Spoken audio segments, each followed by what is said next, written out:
We finally got some toolboxes. Very stoked. Thank you, Anton. Got a really good deal on these for 1,000 SEK, which is like 90 euro, something like that.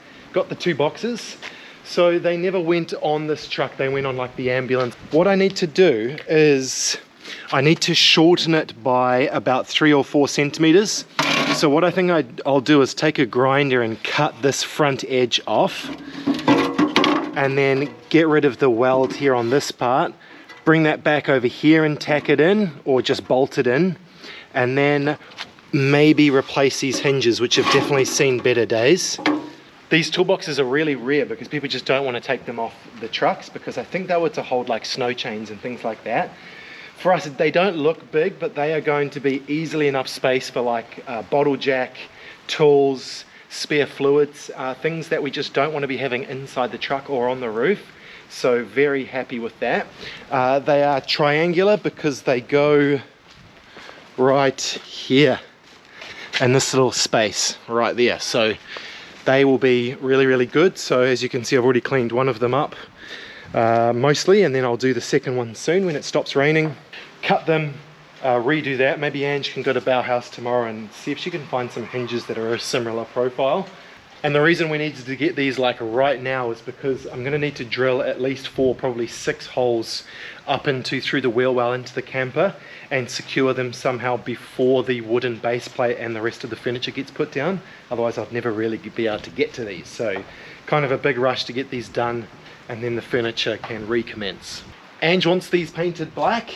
I potentially think maybe the blue-grey right there would be better to tie the whole line in here. I reckon, yeah, potentially there. We'll see if I win that battle, maybe not. What do you think? Okay, progress update. So we have one fitting, fully functioning box, like so. Now I need to do this one.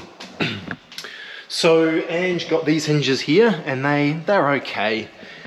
The problem with the box is both of them have taken like a serious impact off-road at some point. So the whole box, like the perspective of it is just all wonky, and no amount of hammering would kind of get it back into shape. I think the entire thing needs to be put like into a press or something. So very similar actually to our toolboxes, our rudimentary toolboxes on our Unimog. Once I smashed them up in Cape York,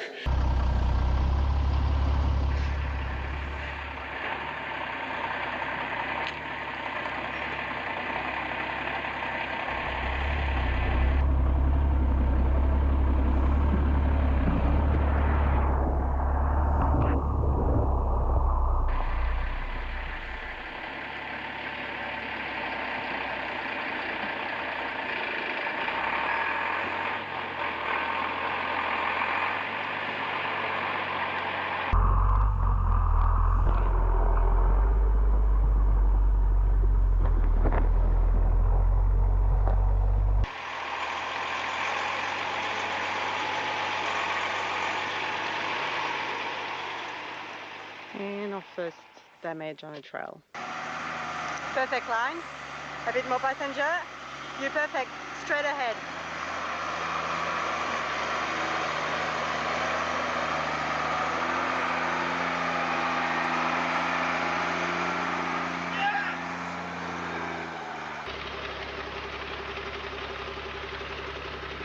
they kind of bent to a weird shape, and like then the door looks funny. So it kind of looks okay, like just on the face of it, but when you open up you can see, I don't know if you can see on camera, but the whole thing is like kind of crooked, and then therefore the door is pretty crooked as well. So I must admit I'm not super stoked with them, but hey, I can always replace them down the line, right? I mean, the most important thing is that I've got the mounting hole positions drilled through the floor so that I can maybe just change them out. So I'll probably have bolts going through the floor, and I'll cinch them up from below, and then that way they can be changed out.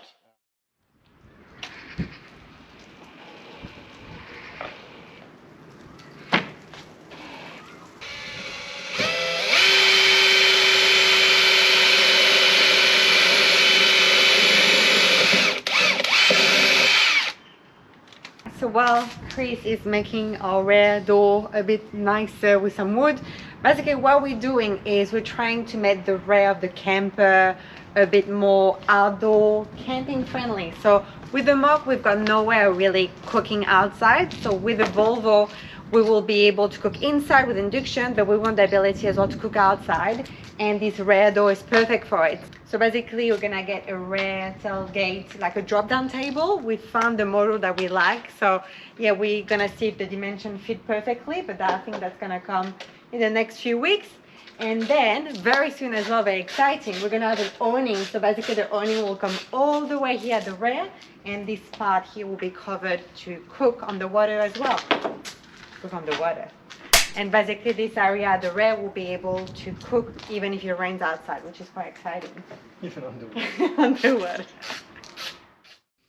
A little question for you. So while Chris is working on the main camper area, I'm trying to think of things that we might need to add to our design in little things. So one thing that I'm not too sure, because I've never lived in a vehicle where you can access the cabin to the camper, what do you think we should do in this area in terms of privacy? I know some vans, they put sometimes things around the windscreen, the windows to get privacy at nighttime. Sometimes I can see people with curtains or a blind. Yeah, I'm not too sure yet what is the best option, like the most convenient. Maybe like having something on the windscreen, the window is gonna be a bit of a pain, whereas this could be a bit more convenient. But yeah, I just don't know in terms of look as well, what could work. So yeah, if you've got any ideas, I would love to hear them in the comments. I'm ready. Okay. Is it working? Looks like it, yeah. You just lift up the box from the bottom at the same time a little bit. Sure. So we're going to do the very first one we started on. Okay, I'm ready. Tell me when. I'm ready. Is that working? Yeah, ready.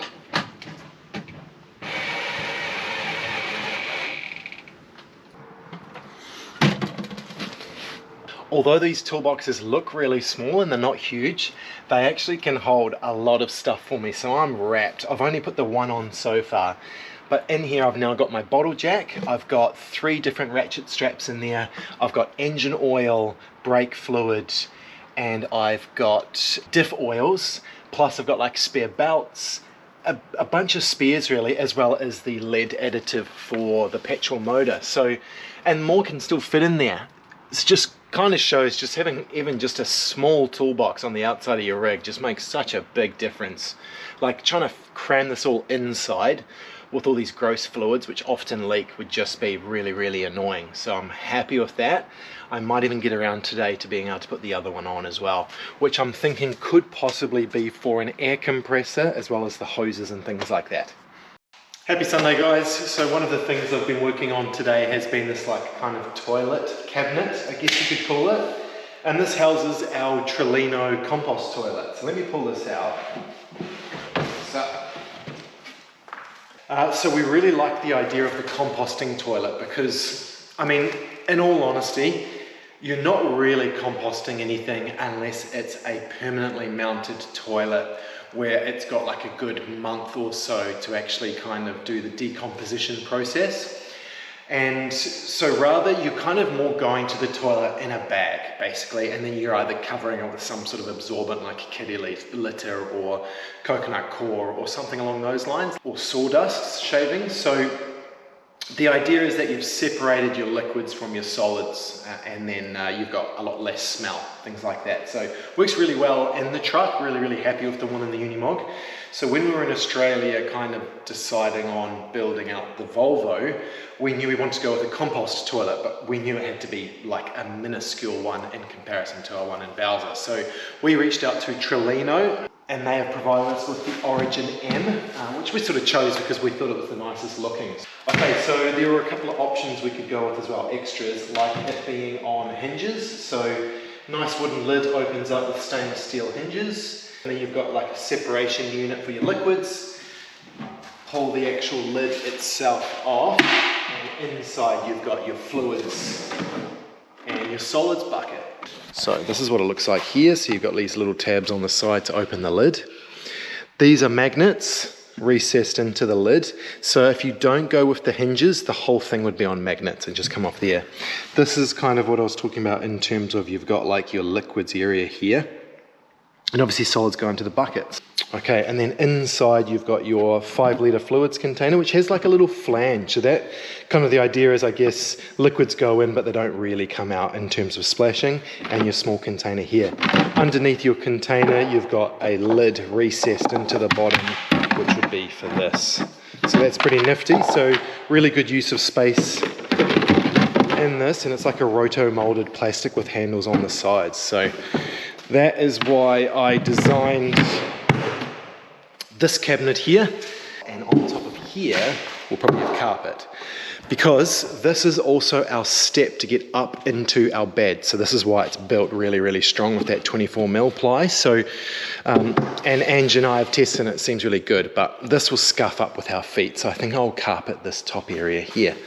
So underneath you can kind of see here, they provided that for me, so it's like a fan mount. You can drill a hole in the back of the toilet if you want to go down that route and wire through a fan, which is one of their optional accessories. But rather than me drilling a hole in the back of the toilet, because we want to be able to slide this toilet out and take it outside and use it in our like shower tent, our Bundu suite, I kind of want if there's any smells or anything like that, I want it coming out of the back of this box itself rather than the toilet, and then I don't have to disconnect anything. So I ran it out the back. They also provided this little thing, which has got a little tiny fan in it. I've wired it up to a switch, and this hose comes out the back and goes in this side. And this will go down that little hatch there and out the floor of the truck, kind of near the wheel well, which I'll drill in the truck now. That'll be the first hole that I drill in the truck, which I'm not looking forward to, but we'll get there. So this is basically drawing air out. So if I turn the little switch on, can hear that power up, and that is pulling air in and pushing it out this hose. You can imagine that'll be like probably a drop down, and then maybe a cabinet door that opens here, so we can have like toilet paper and toiletries and things like that in there. Have you ever punched yourself in the face with your own drill? Because I can now add that to the tally. Or rather, I can add that to the score. Skadi versus Chris. She's always winning. So, when you're drilling with a really strong drill, keep not turning the torque down when it grabs. And it spun and smacked me in the face, and it split my nose open. I don't think my nose is broken again, so another story to tell Oakley when he's old enough. I'll keep drilling. Anyway, actually what I'll show you, this is what I was meant to be showing you. So not in the wheel well, so you got obviously wheel well here, all muddy, and then underneath you've got this like just void. So I'm cutting this hole in, drilling that hole, which is there, right there. So that pipe will come out of the back of the toilet, down through here, and out. And it just so happens to be the diameter, which really perfectly squeezes if you kind of twist it, my step bit drill bit. Step drill bit. Tell me when you're ready. I'm ready.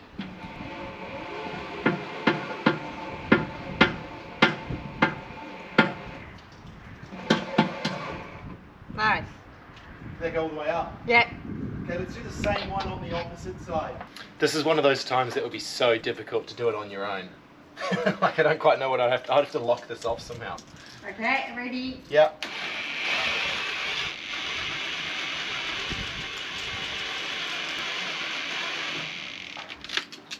Nice. Okay, other side in the front.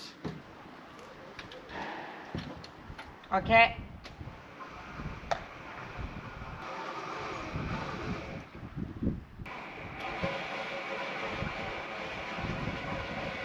Okay, you ready? Yeah. Okay, all good? Yeah. Front. Yeah. Yeah. Yeah. All good? Brutalized. Brutal. Nice job. What do you think? Not perfect, but pretty good. Not too shabby. Looks really good from here. I mean, they're not new toolbox. They're really good. You did a really good repair job on them. Thank you. Made them looking as best as you could. Spick and span. I particularly like the zip tie. That's a cool feature. Thank you. Yeah, every time you got to use a new zip. Cool. Yeah, sweet. Sweet. And show us what you've done this weekend at the rear. Ta-da! I think that looks a bit nicer, doesn't it? That looks so much nicer. Yeah. Can't see as much green. We've got some nice wood. So it's all cut out perfectly around here, and that's done a nice job. And then yeah, we painted the green black instead, as well as around this edge here too. So when the wood is all up in here, it'll look a bit smarter than having the old crusty green. So there's going to be a drop down table there, Ange might have said. So I'll probably have to bolt right through to the other side of the door, unfortunately. It's kind of probably the only way I can secure it. And maybe we can have some spices hanging there, and Oh, I like that. maybe I could even make a little spice rack that sits in there out of wood with some. What about some herbs? Oh yeah, some. How about we herbs. grow some basil? Some basil. Yeah, and some rosemary. That would be nice. Ooh. Rosemary and basil. It's kind of all you need, I think, when it comes to herbs. You don't need to go too far out there with herbs. All right, cool. Good morning. So I am putting teak oil pretty much on all pieces of furniture, every side, even the sides you don't see, just to offer some protection for it. And now I'm doing a little mock-up of where the batteries will be in the electronics kind of furniture piece. So we are very proud to be working with Enerdrive again on this build.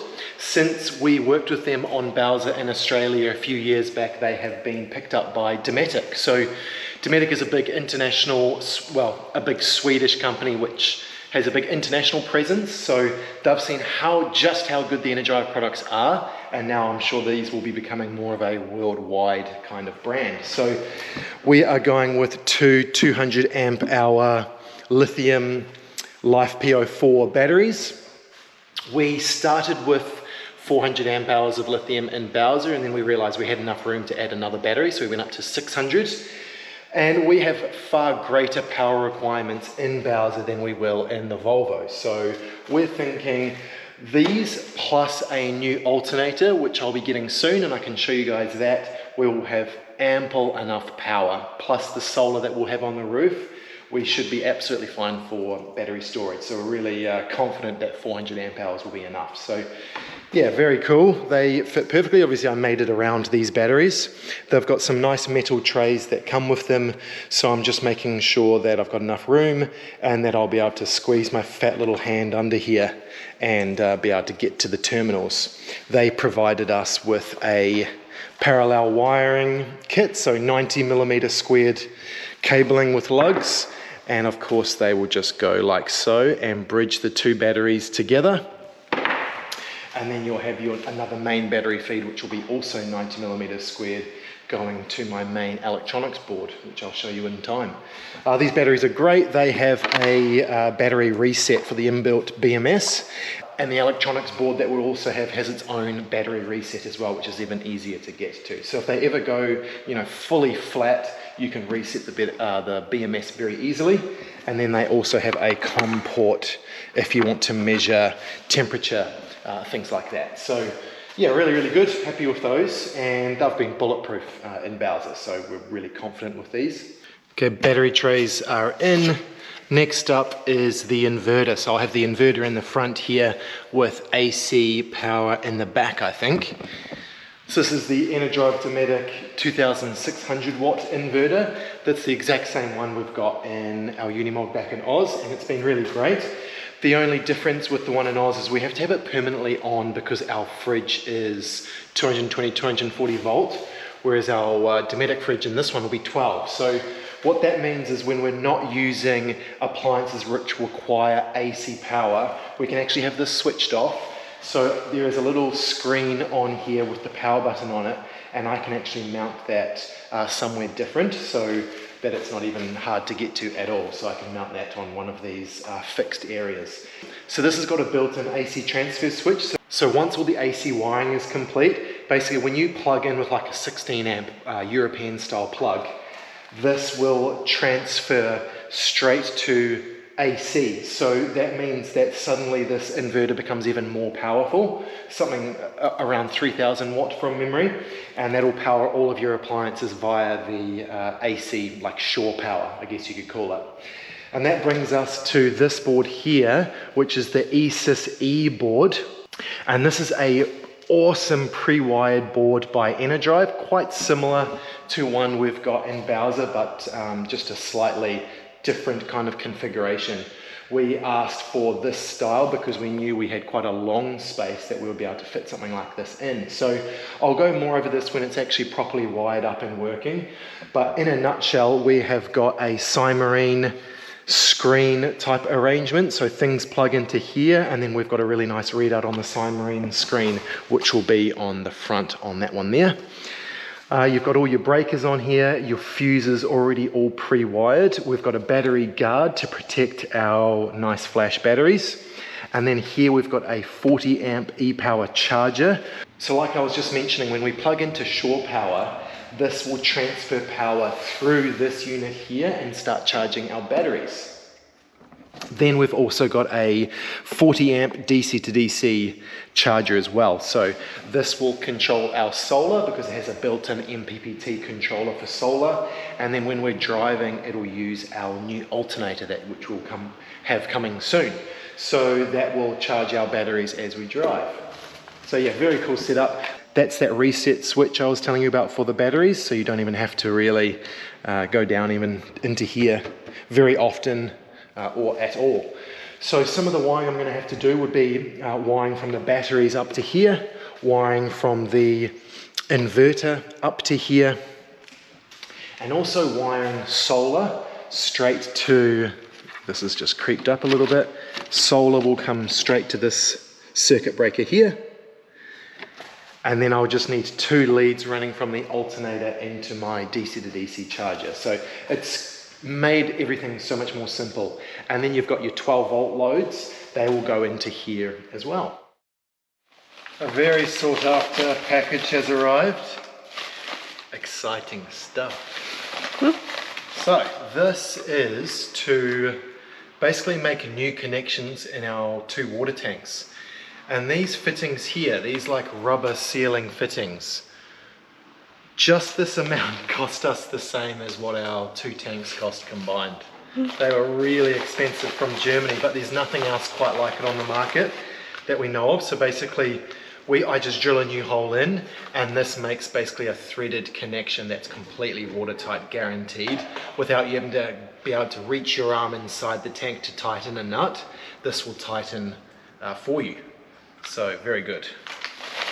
Next package I was waiting on has arrived. 90mm cable lugs. They look pretty good. Awesome. That's a little bit on the short side for my liking, but still not too bad. And then I got this to slap them with. Wabam! Chris is making some great progress that I will show you a little bit later. I've just come back from the hardware store, which I absolutely love going to even more now that Oakley is walking. It's such a fun stage. You would have seen the recent videos that he's now finally walking. So I usually just grab whatever I need and I let him roam a little bit around, and I think it's just such a good thing to do with toddlers. They love it, especially like Oakley just touch everything, but obviously you have to be mindful that they don't touch anything dangerous, so you have to supervise them. But I love that it's just such like a sensory area. They get to touch with different texture, they can see all kind of things. So yeah, a little tip for toddler parents, take your toddlers to the hardware store, they will love it. So you can see here, I've got some sanding essentials. I'm gonna give a crack to paint the jerry can.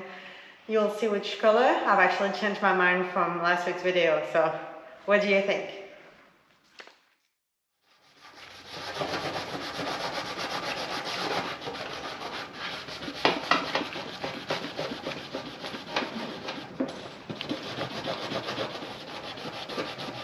Alright, getting started on the jerry can.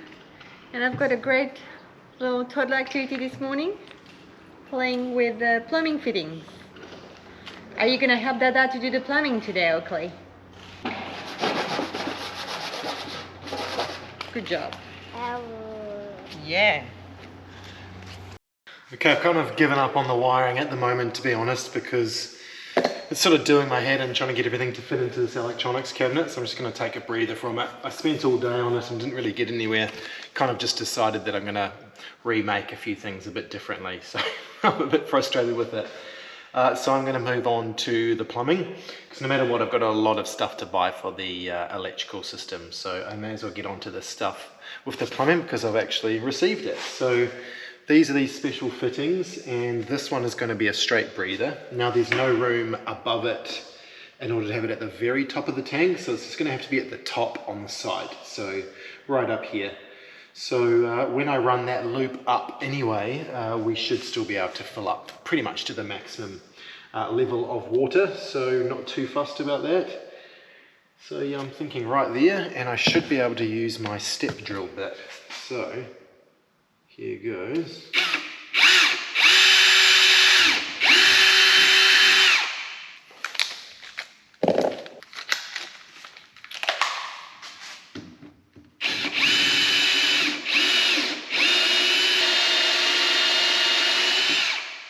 We've got our hole, which is roughly 30 mil, and you can see there's actually quite a bit of thickness to the tank. Now these are the holes that kind of came like threaded, but then they've kind of got a cap on the end, so they're not actually straight through. You can kind of see that in there. And we're not going to use any of those because they're just not appropriate for this application. So this one will go in like so. Like that, that'll be my breather. So what happens is, as this tightens, this rubber flange expands, squeezes, and creates a watertight seal. The water master himself, Soxy Baby, uses pink thread tape. So you know what? Hope you're proud, buddy. Found some pink thread tape. So I don't need much of it on here because the barbs that I got have a rubber seal, so like a gasket, so I shouldn't need much of this.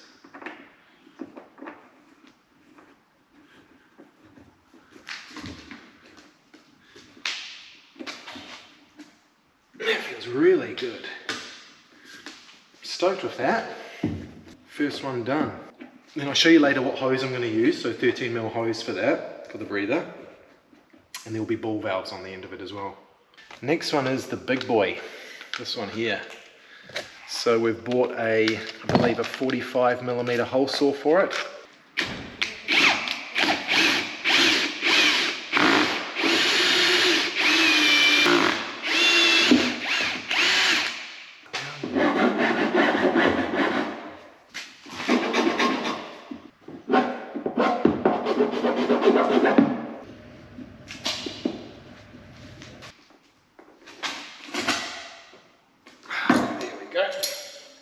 That feels great. So that is the one that links to the other tank. That is 25mm. There's the barb for it there, also with a rubber gasket. There we go, right there. So I'll put some thread tape on and that tank will pretty much be done.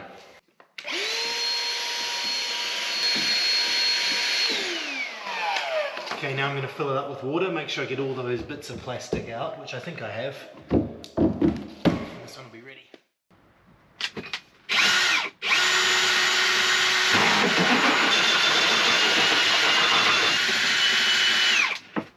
So I've just drilled my hole for my earth, so that's going to go through the floor and connect to the chassis. So that will earth my battery bank, that will earth the RCD, so the 240 volt power source, and it will also earth on a separate bolt rather for DC, but it will also earth the inverter. So there will be two kind of bolts in the chassis that will sort that out, and then we'll be safe as houses once that's all sorted.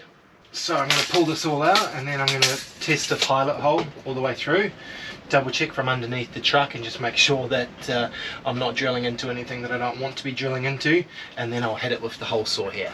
Pilot hole was successful. It is right where I don't have anything in the way.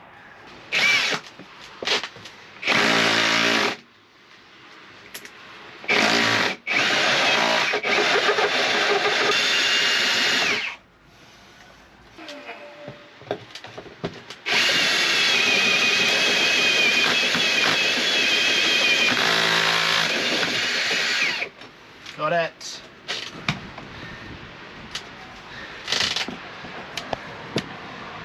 Alright, so that is just behind the toolbox right there. So ground cable will come out, and likely I will fix the main battery cable here, and I'll drill another hole probably on this side for AC. So there'll be two different ground points, that way I can easily see them and I can keep them rust protected as well. I'll show you when I do that, but I don't have the cable for that yet. But that is perfect. So this has now been all secured down, as well as this front piece. I'll cut a hole here so that I have access to this part of the plumbing, and I'll show you. So here's number one tank. So we've got breather, we've got the link. Here is the second tank, and that link goes underneath it to this elbow here. Now, thank you to whoever suggested raising this one so that they're kind of in the same level. So I've gone one step above that, and I've raised this one just slightly above the other smaller one and changed the outlet. So what that does is, this one is my fill. So I connect this to water supply, that fills up this one and drains slightly downhill via the tube to this smaller tank here.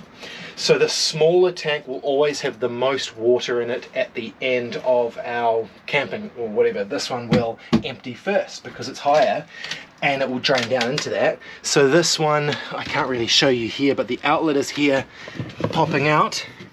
This will plug into my pump, so it sucks water from this lowest, smallest one. Now, if we are ever not sure the angle we're on at camp, all I would need to do would be chuck the two front tires up on something like, I don't know, Max Tracks or a couple of rocks, and I know that all the water would drain down into this tank. That would be if we're running really dry. This is really accessible because it's under the bench seat. So I lift this up.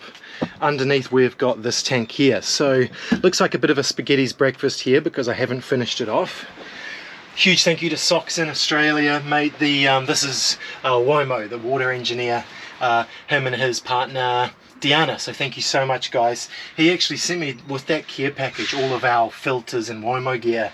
He actually sent me a bunch of really flash hose, as well as a whole bunch of 316 stainless hardware. So we've got stainless steel heavy duty thick hose clamps, which these ones are awesome. They actually use a bolt as opposed to like a screw, and the ball valves. He's actually on the way, he's got a couple of other things for me as well. So this is the breather, and this is the inlet down here at the bottom with this set up here. So it's actually quite easy for me to get to.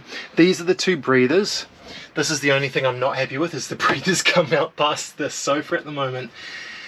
I really want the breathers to go up a decent level above the tank and then back down again, just so that I don't ever get like a little bit of water trapped and then it blocks kind of the breathers. So I know that this way the water can always drain down and the breathers will then always be clear.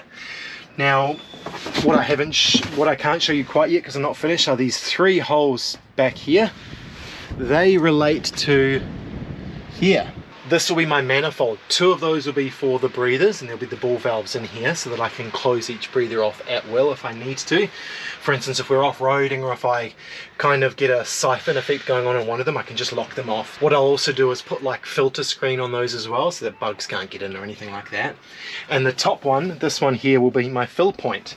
So I'll come under here and I will plug a hose in just like a normal garden style quick connect fitting, and that'll be how you fill these tanks up.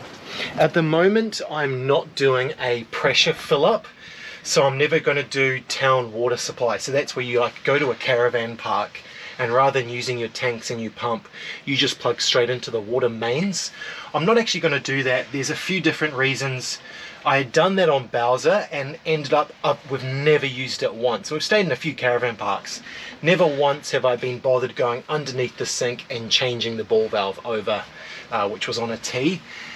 Just because we've got the tank, like, I don't know, what's the point?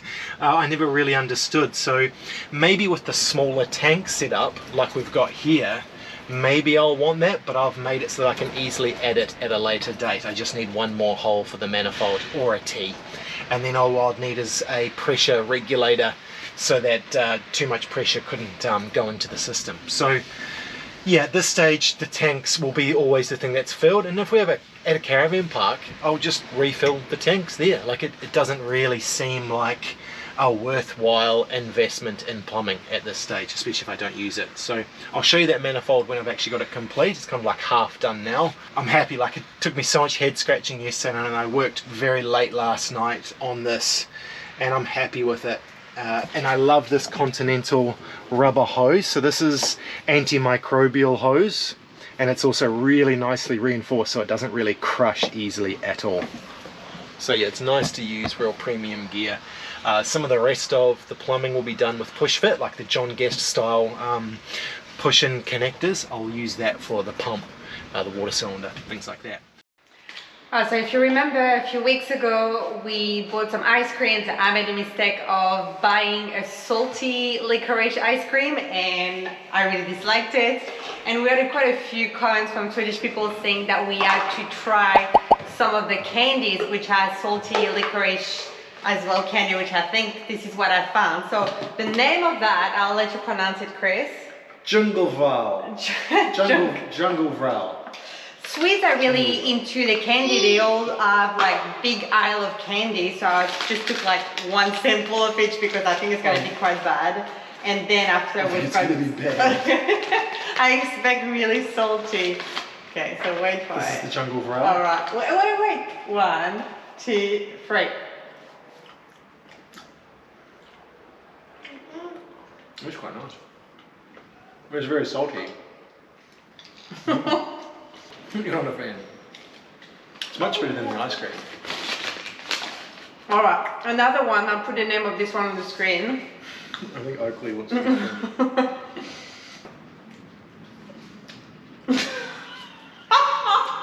Oh, that one's potent.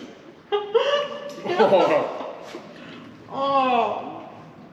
Tastes like licking the bottom of an engine oil pan. Oh my gosh. Ooh. No, that one was too much. This one, next one. Like the Swedish marshmallow. Oh, it's just a marshmallow. That's pretty good.